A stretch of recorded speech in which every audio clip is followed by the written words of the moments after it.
Hi,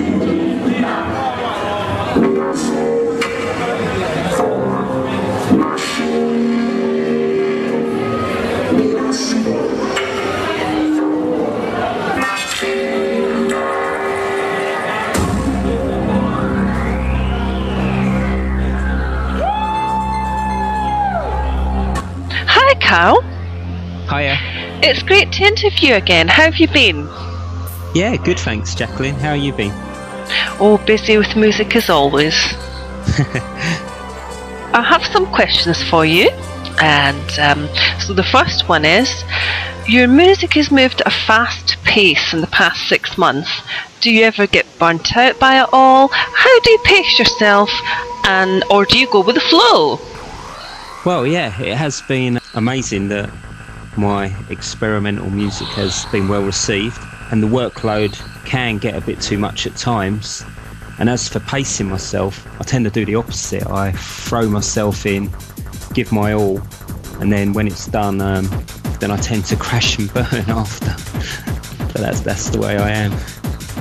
All or nothing. Where or who do you get your inspiration ideas from? In other words, what makes Kalkulus tick? What makes Kalkulus tick? Anything and everything, really. My influences, obviously Kraftwerk, massive influence on me, John Fox.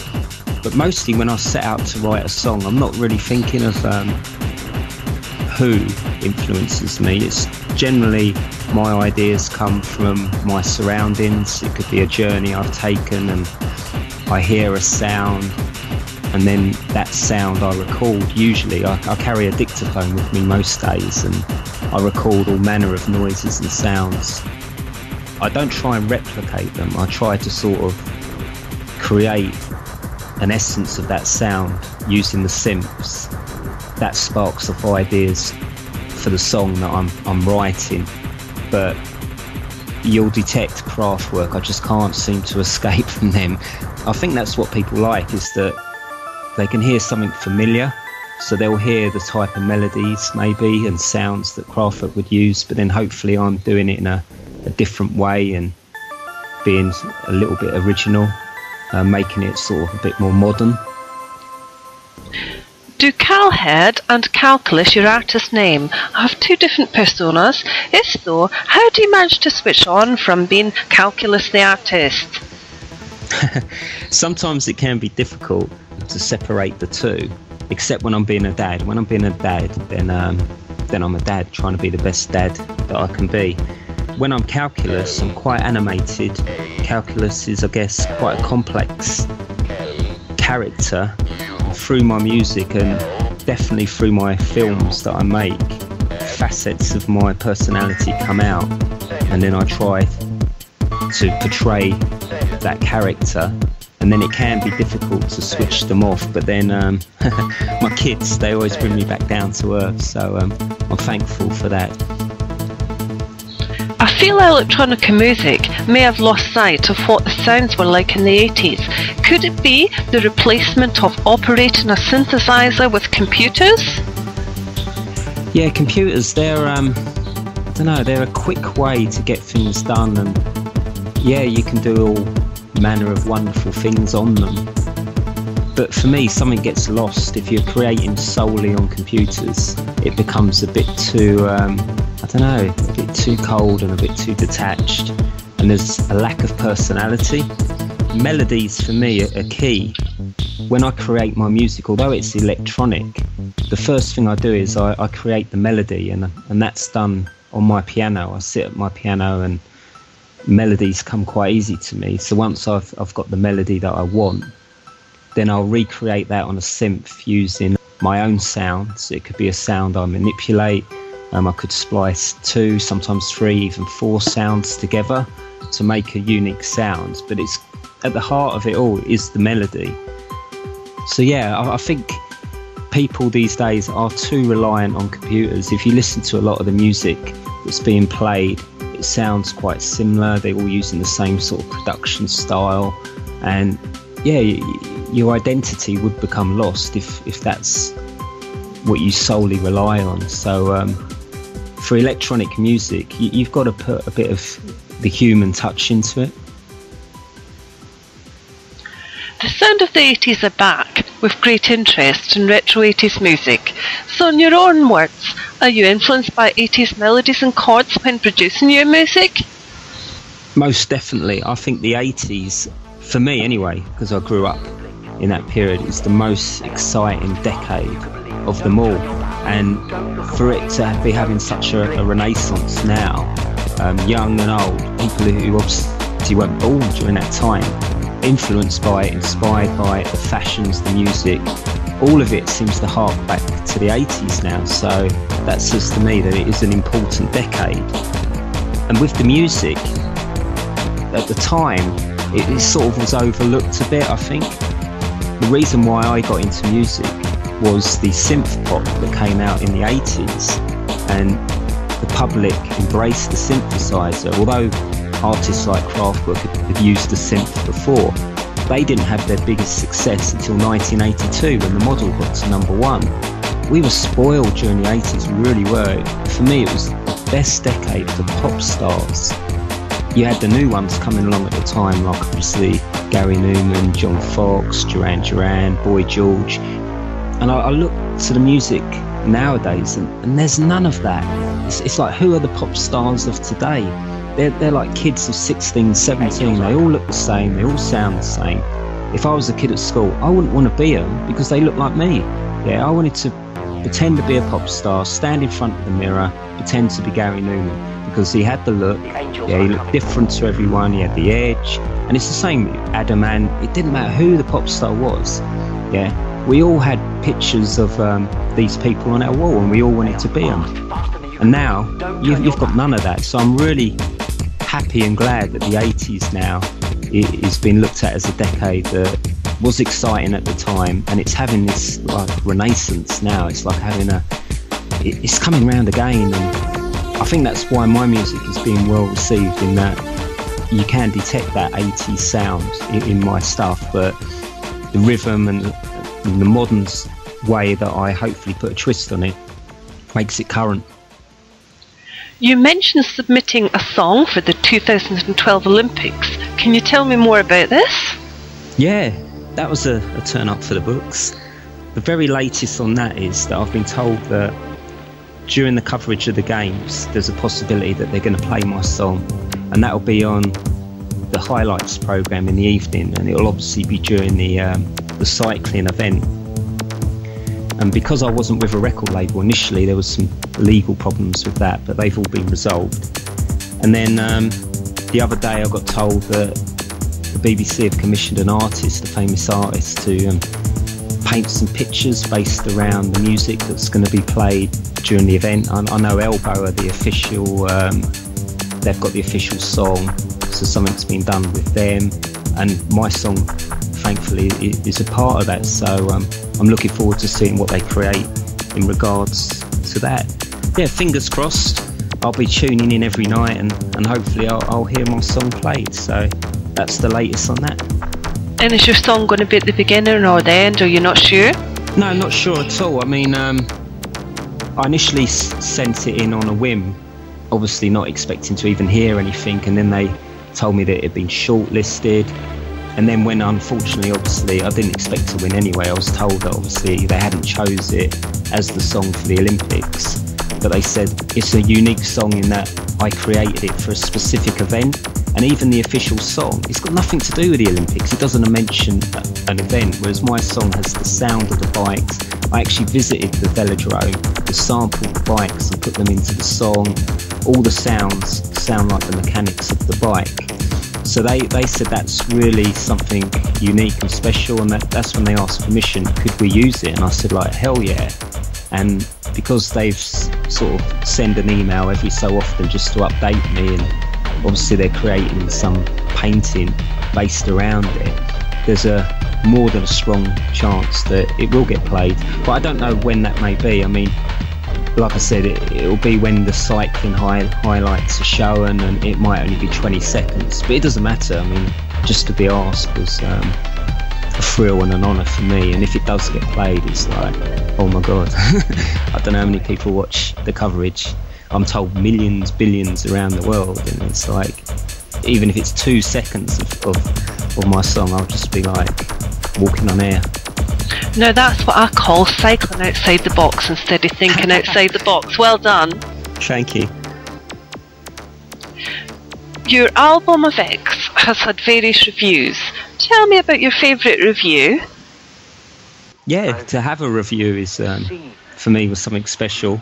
And then to be reviewed by a renowned reviewer and to get a good review was cool. And my favourite was on a website called Brutal Resonance, and the reviewer was a gentleman called Nick Quam. Extraordinary review, really picked the album apart and went into specific detail that I wouldn't have expected. It showed that he listened to it repeatedly and he picked up on things that I wouldn't have expected, and he even highlighted things that I wasn't aware of. He made loads of references to maths, which I put a few in there, but I wasn't sort of overplaying it, but he picked out on all of them, and he even referred to me as Professor Heard, and it was just as if I was this nutty professor guy and created this scientific, science-based mathematician album. I don't think it was quite that, but it was interesting, and because he sort of highlighted that some of my songs reminded him of Kraftwerk, early Brian Eno, Djmusicjac, that for me was a huge honour. I just couldn't believe that. So yeah, really chuffed. So that was my favourite review. You've had a lot of radio play with Music for Machines. What inspired you to make this tune? Because of Kraftwerk, really, their song The Robots, that sort of image, I've always admired that, and you can see it in pop culture and even adverts today. You can see where that influence has carried through, and I always sort of wondered, if I were in Kraftwerk and I was still like the 5th member and wrote a song, what would it be like? Because if you look at their catalogue, they actually have wrote very few songs. Their output has been so minimal over the years, but everything they've released is perfection. And so it was my best attempt, if you like, at writing a song as if I was writing it for Kraftwerk, and it had a loose story, i.e. machines have taken over the world, not by waging war. We've become so lazy that the machines do everything for us. So in essence, they are running the world, which isn't that far-fetched, really, if you think of today. It's like music for machines is what do the machines chill out to, and this is the music, the backdrop to their world. As you mentioned, yeah, the radio plays is something that it's incredible, because there's not a week goes by without it being played on some radio show, podcasts from all corners of the globe, and I don't quite get it, because yeah, I've been asked to give the song to certain shows, and then you know it's going to be played, and I always try and listen in, because it's like a top of the pops moment for me when they play it.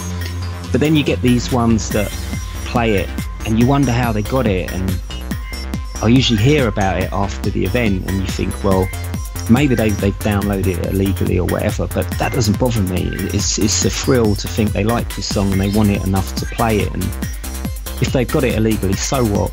Well, I definitely liked the song July last year when I heard it. I thought, bingo, it's going to be a great hit.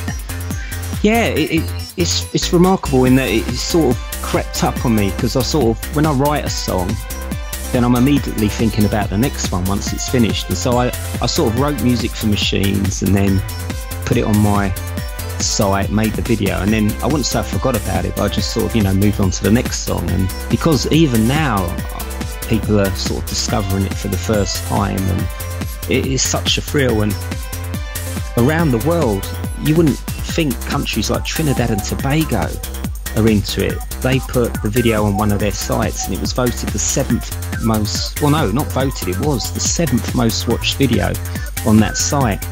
In Russia there's a site called Glory and Honor, and again that they put the video on their site, and it was the 10th most watched in 2011, and you're thinking that's just madness. The USA, for example, there's a radio station out there called Air Radio, and that's probably the greatest honour I've had being played on there. The DJ, Stephen Barber, we all know John Peel over here, and he's a legend, and Stephen Barber is fast becoming the John Peel in the States, because he'll play artists. He'll play the renowned artists, but he'll also play artists that aren't signed and no one's ever heard from, just because he likes the song, and he'll showcase them. He got in touch with me. Did he? About you, and he wanted me to dig out that last interview we did. Oh wow, I'm speechless nearly. Well, that's really cool. But yeah, he's as well as Music for Machines, obviously that's what made him aware of me, but he's given me a half-hour slot on his show, and he's played songs that I would say aren't radio friendly, but they're my own personal faves, but he absolutely loved them, and he plays them in their entirety. So he gave me half an hour and just played it, and on his show, his listeners as well as fans of whoever's on, it's full of artists. So I've had contact from people who are electronic artists, or they might not even be electronic, and they've said, oh yeah, I heard your song and I make music and I'd love to do something with you, and it's just brilliant that a show like that can bring all these people together. So yeah, I'm absolutely stoked, and for you to say that he mentioned me, and that's just really wow. So hopefully I'll get played on there again. And I do believe you've also been mentioned on the North American Gary Numan fan club.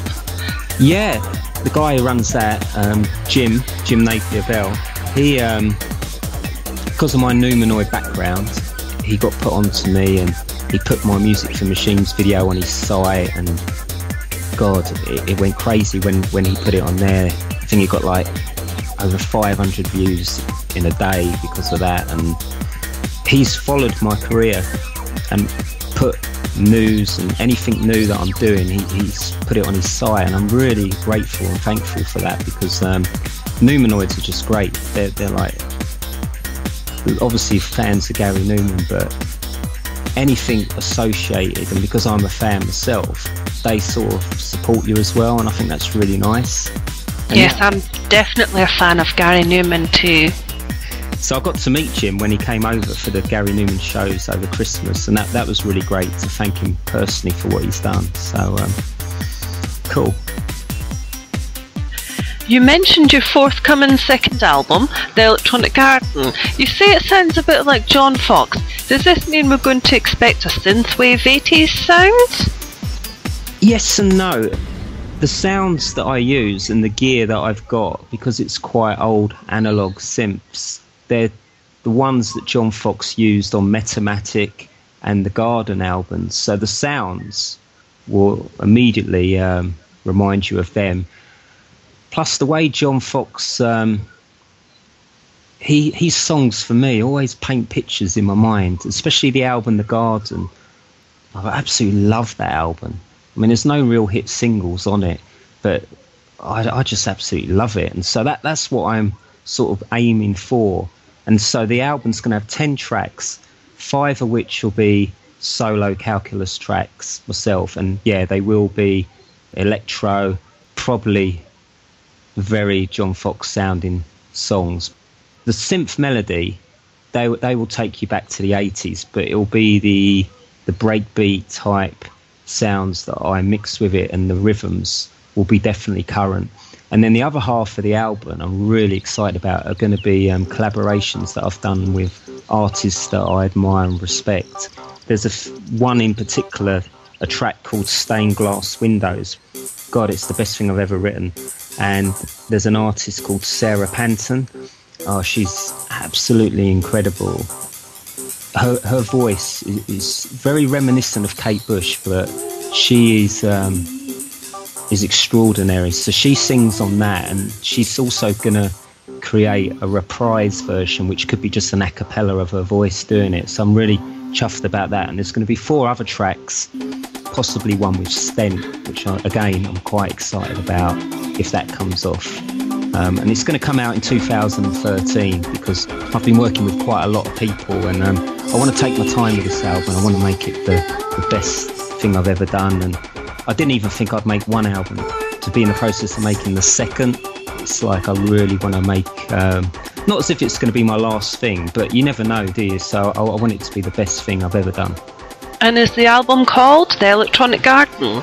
Yes, it is, yeah. The reason for that title is that, of course, it's electronic, but with the garden, it's going to be much more warmer. There's going to be people appearing on it that aren't necessarily electronic artists. Sarah Panton, she's not an electronic artist, but that she can, cross genres seamlessly and add something really special and unique to what I do.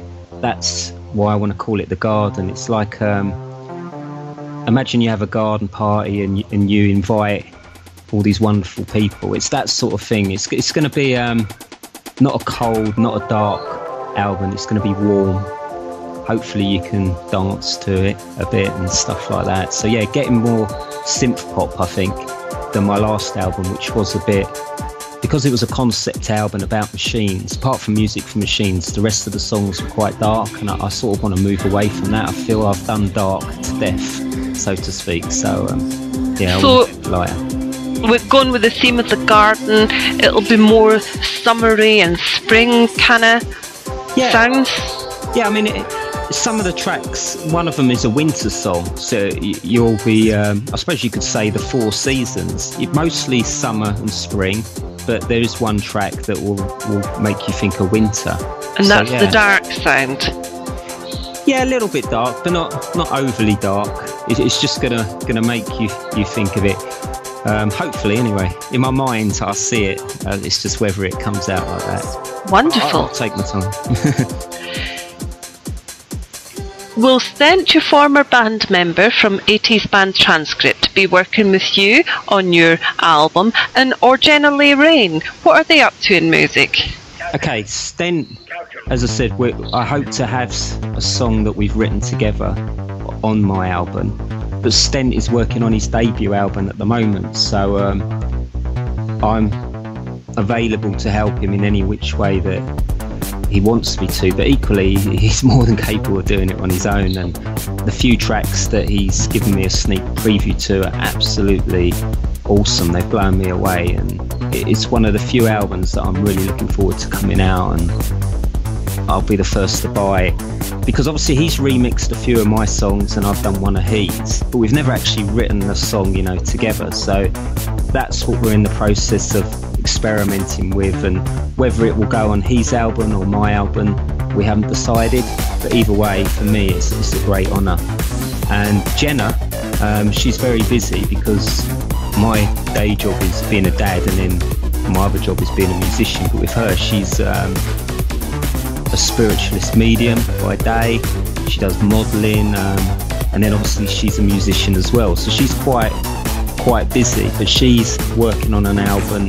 I know she's got a book that's about to be published called In Stitches, and she wants the album to be based around that. And we have actually written a song together called Hot Fuss, and that will definitely be on her album. And she said it may be the first single because she thinks it sounds like a hit. So that'd be cool. You credit yourself as an artist who likes to collaborate with other artists. More recently, that you've collaborated with Socket to You, who requested your Tangent song for their new album. Can you tell me more about this? Yeah. Massive honour. I've been a fan of Socket to You, oh God, forever. They're a collective, and the founder, Derek Sherman, it's his baby, really. He's sort of, what it is he brings artists together from all around the world, all different genres, and they record songs together or individually, and then they all go on an album, and somehow or another it sounds like as if it's a band and they've been together 10 years, because all the songs sound not similar, but they all fit on the album. And each album, like the second one, was absolutely brilliant, and this is the third one, and so to be asked to be a part of that was just couldn't believe it, and didn't know what to do, to be honest. Thought, should I write a new song? What shall I do? And then Derek, he mentioned he loved Tangent, the original version of Tangent, which was on my debut album. the value of X. And then coincidentally, Stent also liked that track and said, oh, can I do a remix? Because I really like it and I think I could do something with it different. So I said, yeah, go ahead. So because of the timing of that, Stent doing the remix of Tangent and Derek asking for a song and mentioning Tangent, I just said to him, oh, what about a new mix of Tangent? And Derek said, well, yeah, that sounds great. And Stent sent me his mix of Tangent. I, of course, loved it. I thought it was better than mine, and played it to Derek, and again, he loved it. So that got put on the album, and then the album that was launched just before Christmas last year around the world has been huge. It's had 5 #1 singles, and it hasn't had the real official UK launch yet. That's coming up early summer. There's going to be a big multimedia launch in London. And initially they asked if me and Stent would perform live, but because our live setup is slightly big, to say the least, and because they want as many artists on the album to perform, we'd only be able to do a couple of songs, and for all our gear it wouldn't be practical. And most of the other artists are performing acoustic sets. Being electronic, that'd be a bit hard. So what they said is, oh, why don't you make a film instead then, and we'll play that on a big screen. So I said, oh, okay. So I made a video for Tangent, which I completed 2 days ago. So yeah, that's Socket to You and my involvement with them, and as I said, proudest moment for me. And for everyone listening, where can they get information about your albums and your forthcoming projects? The best place would be either my Kalkulus Facebook page or the Kalkulus Reverb Nation site. I update it regular with all the news as it comes in. All my songs are available to listen to there, and I put any links in regards to work I do with other artists, be it Stent or Socket to You. So yeah, just head on over there. You can listen to all my music for free, and if you like it and you want to buy it, you've got links to buy the album, or you can just buy the songs on their own, whatever they want really. And your Facebook page, that's under the artist name Kalkulus? Yeah, that's correct, yeah. You mentioned you're involved with short film projects. Tell me more about the film soundtrack for your new Dreamland video. What is this all about? Yeah, Dreamland is... I've had that idea for as long as I can remember. And then an event happened in 2009 with my kids that stayed with me. And it's very in keeping with the Dreamland theme. But because to actually make that reality, to make a film of it, is such an epic scale, it would not be possible normally to do it. But luckily, because this music thing has been relatively successful, it's enabled me to actually try and make this film possible. So it's in production. It's about 50% complete. I have to keep stopping because obviously the Socket to You film for Tangent, that took priority, so I had to go and make that. And then there's a few other things that, again, if I'm working with someone else, I always put them first, and so my projects I don't mind, delaying them. So yeah, Dreamland, it's going to be a 10-minute music film. I'll be playing numerous characters. It's a true story, but it will have a little storyline just to sort of make it a bit more interesting and coherent to the viewer, which will be half true, half sort of fiction. And I hope to get it done this year. I really want to crack on with it after the summer. I should be completely clear then. And then again, I post little pictures and I give updates as to how that is progressing. So that's Dreamland. Thank you, Kalkulus. As ever, it's an honour to interview you, and good luck with all your exciting projects. Oh, thank you, Jack. It's an honour speaking to you, because your knowledge of the genre is second to none. So it's always a pleasure. And the pleasure is all mine. Bye now, Kalkulus. Bye-bye. Bye.